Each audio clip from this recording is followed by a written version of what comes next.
श्री सद्गुरुदेव वचनामृत। हे एवं हे हेतु क्या। गुरुदेव भगवान बतलाते हैं कि मेरे आत्म तेजांश बच्चों, मैं आज अपने व्याख्यान में तुम्हें बतलाना चाहता हूँ कि दुख क्या है और इसे दूर कैसे किया जा सकता है। देखो, जिस समय कोई व्यक्ति दुख द्वंद्व से घिर जाता है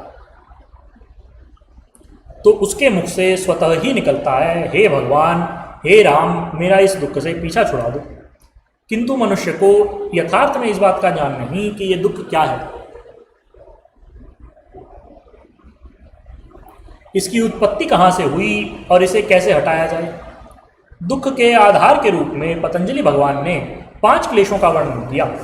ये 5 क्लेश क्रमशः योग दर्शन में अविद्या, अस्मिता, राग, द्वेष और अभिनिवेश कहे गए हैं। इन क्लेशों में सर्वप्रथम अविद्या नाम का क्लेश है। तस्य हेतुर अविद्या, क्लेशों का कारण अविद्या है। यही समस्त क्लेशों की जननी और आधार भूमि है। अविद्या का लक्षण भगवान पतंजलि देव ने इस प्रकार किया है। अनित्याशुचि दुखानात्मसु नित्य शुचि सुखात्म ख्यातिर अविद्या, अर्थात अनित्य को नित्य समझना, अपवित्र को पवित्र समझना, दुख को सुख समझना तथा अनात्म वस्तु को आत्म मान लेना, ये चारों अविद्या के ही अंतर्गत हैं। हमारा शरीर अनित्य है। पृथ्वी, चंद्रमा, सूर्य सब अनित्य हैं, किंतु हम इन्हें नित्य समझ बैठते हैं। ये पहली अविद्या है। मनुष्य का शरीर सदा अशुद्ध ही रहता है, मलमूत्र से भरा रहता है। इसमें रक्त, त्वचा, मांस, अस्थि आदि भरे हुए हैं, किंतु अज्ञानता के कारण मनुष्य शरीरों में आसक्ति रखता है। इसी शरीर से प्राण निकल जाने के बाद कोई इसे छूना भी भला नहीं समझता। ये अस्पृश्य हो जाता है। मृत्यु के बाद कोई इसे घर में नहीं रखना चाहता। ऐसे नश्वर शरीर को अविद्या के कारण हम पवित्र और शुद्ध मानते हैं, किंतु वस्तुतः ये शरीर अपवित्र है। मनुष्य दुख को सहन करते करते सुख मान लेता है। जन्म, मृत्यु, जरा, व्याधि के महादुख इसे लगे हुए हैं। परिणाम, ताप तथा संस्कार के दुख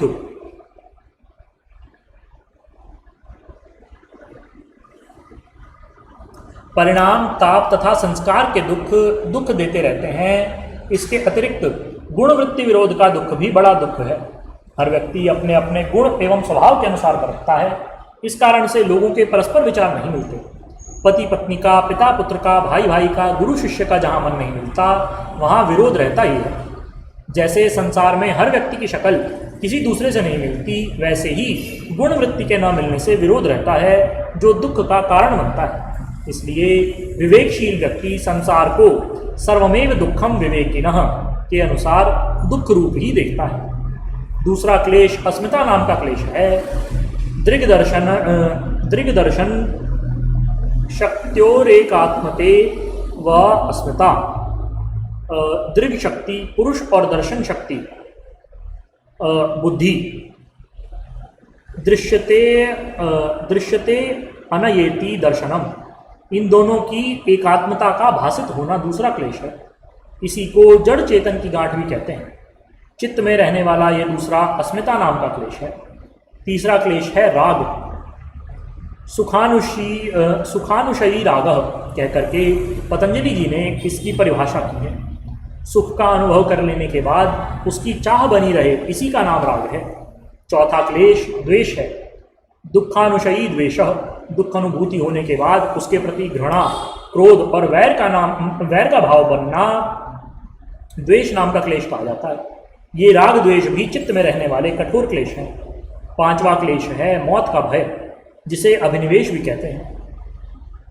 स्वर सवाही विदुषोपी तथा रूढ़ो विनिवेश, अर्थात विद्वान एवं मूर्ख में समान रूप से संस्कारगत जो मृत्यु का भय है, उसी का नाम अभिनिवेश है। मृत्यु का भय ब्रह्मा से लेकर के एक क्षुद्र कीट तक समान रूप से विद्यमान रहता है। इन क्लेशों से छुटकारा पाना ही योग का लक्ष्य है।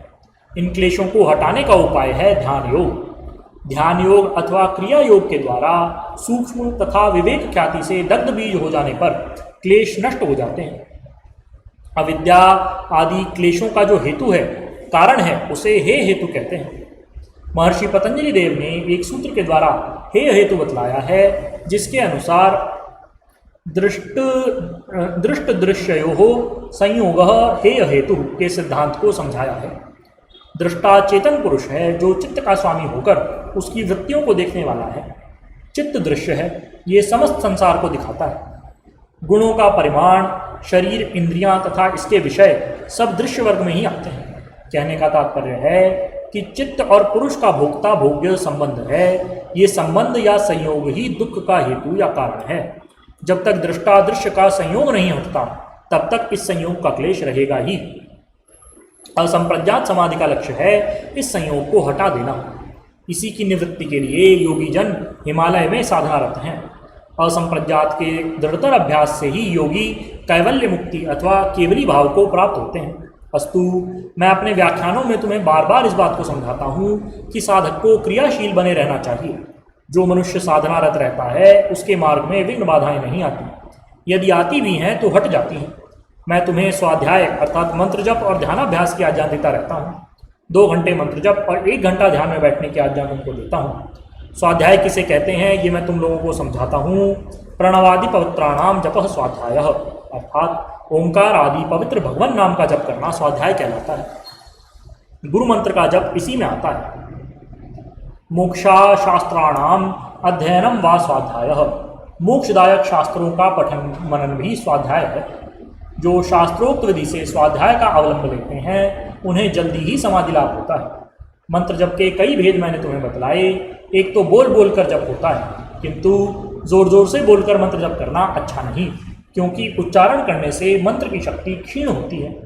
जप का दूसरा प्रकार है उपांशु जप, जिसमें होठ फड़कते हैं किंतु दूसरे को आवाज़ सुनाई नहीं देती। इसी प्रकार किसी मंत्र का निरंतर जप करने के बाद मंत्र मन में प्रवेश कर जाता है।